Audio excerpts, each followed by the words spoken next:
5 cup sweets తయారు చేస్తున్నా. ఇది ఒక 5 నిమిషాలు ఈజీగా అయిపోతుంది. ఈ స్వీట్కి కావాల్సిన పదార్థాలు కప్పు పంచదార, కప్పు నెయ్యి, కప్పు శనగపిండి, కప్పు కొబ్బరి పౌడరు, కప్పు పాలు, జీడిపప్పు.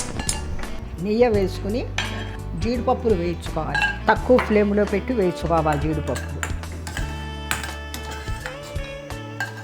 తక్కువ ఫ్లేమ్లో పెట్టి శనగపిండి వేయాలి. పంచదార, నెయ్యి, కొబ్బరి పౌడరు ఇవన్నీ వేసి తిప్పుకుంటూ ఉండాలి. ఇలా అంతే, అడుగంటకుండా చూసుకుంటూ ఉండాలి. ఇలాగే ఇలా ఉండలు కట్టకుండా తిప్పుతూ ఉండాలి. ఇలా రావాలి, బబుల్స్ కింద వస్తూ ఉంటుంది. ఇలా అంటుకోకుండా తక్కువ ఫ్లేమ్లో పెట్టుకోవాలి.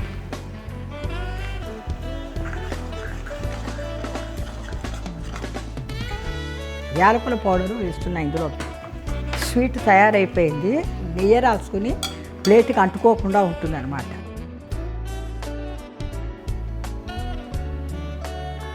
ఇప్పుడు వేడి మీద కాకుండా ఇంకా చల్లారాక కట్ చేస్తే ముక్కలు ముక్కల కింద వస్తుంది అన్నమాట.